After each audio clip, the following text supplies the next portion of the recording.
I just, honestly, from a really young age, I was in the 3rd grade when I read my first comic book, Amazing Spider-Man number 350, and I was hooked from that point on. I mean, comics are cool, superheroes are cool.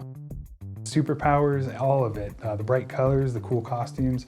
And so I think I was just so energized by, you know, that world was so much more sensational than the one I was living in.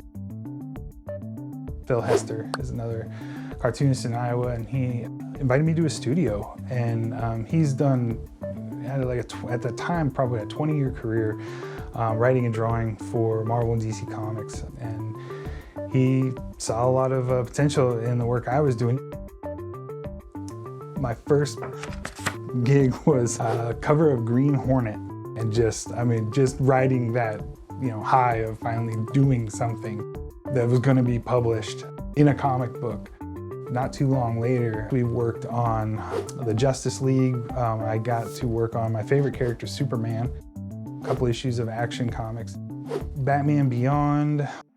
So personally, a really gratifying gig. And eventually, you know, writing and drawing your own stories kind of took more precedent too. You want to create your own characters. You want to tell the stories that mean something to you. Yeah, a former librarian just wrote to all these illustrators and artists and was like, "Could you send us an original drawing?" And they just did. You don't want to know what that is worth now. What I'm working on right now is a graphic novel series called Sort of Super.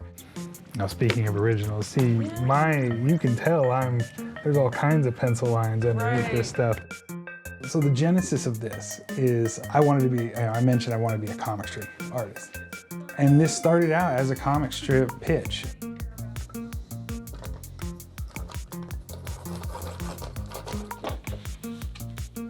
So I worked on this pretty relentlessly, 2002 to 2017, I think.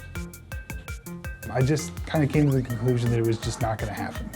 A best case scenario was going to take years, and I was putting so much time into these drawings and these writings that, you know, I just wasn't getting a return.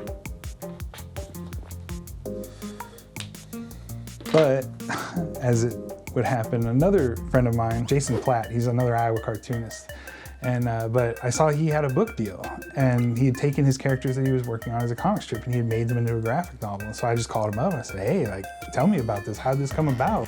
I didn't know that those graphic novels were really blowing up. How many in here read graphic novels? A lot of hands. And there was such an appetite for young readers to read the kind of stories that we were trying to tell. I combined those into a graphic novel.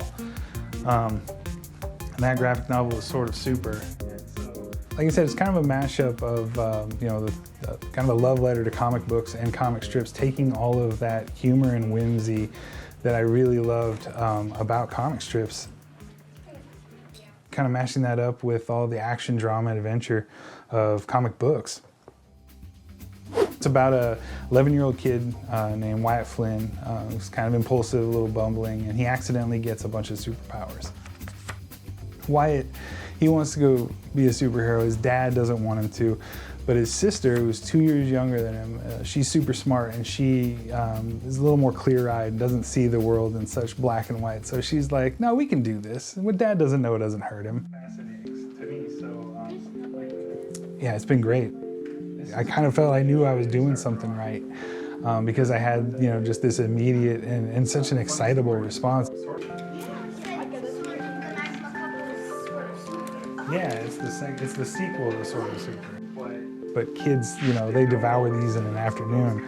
And so almost immediately, the second book just came out in July, and immediately I was getting emails from kids who, you know, "When's the third coming out?"